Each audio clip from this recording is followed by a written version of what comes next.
Welcome to Ausable Valley Disc Golf. This is episode 3 of Disc Golf Flight School. We will be going over flight numbers on discs and how they correspond to the way they fly. We will also be going over one of the biggest mistakes a beginner can make first getting into disc golf. One of the biggest mistakes a beginner makes is disc choice.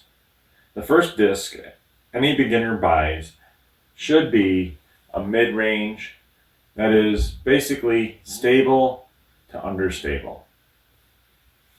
Well, how do I know if a disc is understable or stable? And that's based on the flight numbers. Okay, so a disc, I'll just grab one that I know that has flight numbers on it. This is not a mid-range, but if you can see it, it's right here. There's an 11, a 6, a -5, and a 1. Okay? So if you remember to last week, we have speed, glide, turn, and fade. So the speed of the disc is an 11.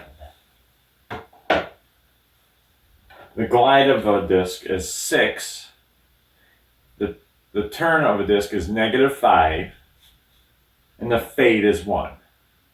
So now you're probably wondering, okay, what does that mean? Okay. Well, that means if you throw a disc, which this is a disc rated at a speed 11.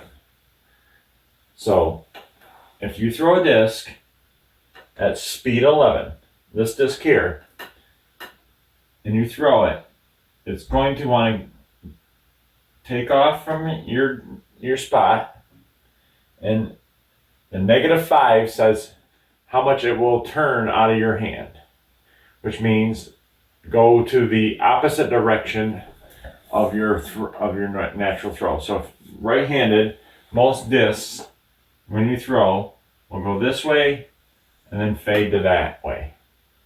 Okay? Well, if you have a disc that has the negative turn, like this one does, when you throw it, it'll start off this way. If you throw it at the proper speed, 11, it'll start off this way and then fade back this way, depending on the fade number. This particular disc is a -5, 1. So it'll take off from here, -5, which means it will really turn out of your hand.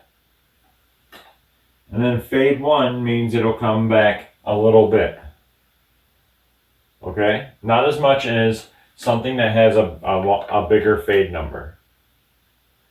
So what does that mean? That means you should look for discs that, for a beginner, that have a lower speed number, because arm speed is the crucial number for all these other numbers. If you can't throw it fast enough to make the disc do what it's supposed to do, then all these other numbers are irrelevant. For instance, let's say you can only throw this at a 9 speed. Okay? That means at a 9 speed, it won't do any of this. It'll most likely look somewhere in between this one and this one. So most likely it will turn out of your hand a little bit and then fade towards this direction. Okay? So now you're probably thinking, what is all this speed? Well, unfortunately, speed is not a number like miles per hour, because there are many different factors in speed. Because you have, when you're throwing, you have wind. If the wind is blowing this way and your disc is going this way, then obviously as a disc flies through the air this way and the wind is going this way, the wind going this way, as the disc is going this way, it will think it's going faster than what it is. So therefore, you don't have to throw it quite as hard to get these numbers. If you have the wind going this way as the disc is going that way, you have to throw it harder because the wind is going with it. So therefore, the wind that's coming across the disc isn't as great. So therefore, it will react differently. So, how do you decide which disc to get again? That's why you go with a mid-range, because most mid-ranges, one, you don't have to get the arm speed up. They are right around 5 or 6 or so on, which is about the average arm speed for a beginner. As you grow and learn the game and arm speed increases, you go and you can increase the disc based on speed and see how it works for you. But the biggest mistake that beginners make is they go out and get these huge drivers that have 13 speed, 12 speed, whatever the speed is, and they don't see these numbers. They go out, they buy this first disc, and because one of the pros told you to buy it, which they're great discs, but one of your pros told you to go get it because it's a disc they like to use, and top amateur players recommend it because it's a disc they like to use. But their arm speed is much, much faster than a beginner's. So what happens is you get somebody, let's say this was a 13 speed disc, which would mean you have to really throw it hard to get it to do what it's supposed to do. Okay, so if you don't do that, let's say a 13 speed disc, when you throw it, goes like this and goes like that.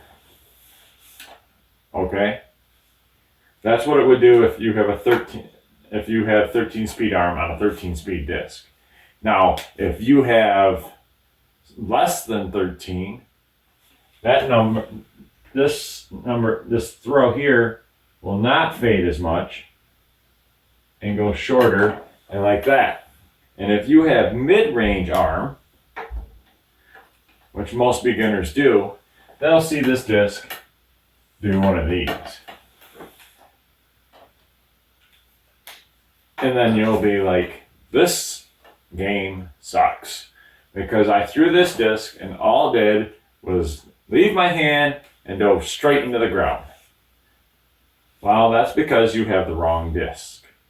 If you get a mid-range disc based on your arm and based on all that, then the game will come to you. And as you learn to use that disc and perfect that disc, then you can experiment with discs that are a little faster and a little faster. You don't jump from a 6 to a 13. You jump from a 6 to either a 7 or an 8. And then once you get your arm speed to where that disc is flying the way it should, then you can jump up to a 9 or a 10, and so on and so forth. That is one of the biggest mistakes that beginners make, is disc selection. It's actually one of the biggest mistakes that amateur players in general make, myself included. A lot of times you grab the wrong disc when you throw a shot, and it's just because you've made a bad disc selection. Not that any of these discs are bad, just for that particular shot or that particular wind or that particular whatever the shot calls for, it was a bad disc selection. So one of the main things, if you can buy one disc, would be to go buy a mid-range. Next, after that, I would suggest a putter. And play with only those two discs, a mid-range and a putter. And then work your way up from a mid-range to a fairway driver, and then work your way up to a long-distance driver. Your long-distance driver should ultimately be the last disc you have in your bag. And most beginners probably should not have one in their bag at all until they learn to throw one. Other than that, that's it for part 3. Hope you enjoyed. Again, welcome from Ausable Valley Disc Golf. And I hope this episode you learned a little bit about discs, about disc numbers, and how to make the proper choice selection when you buy a disc.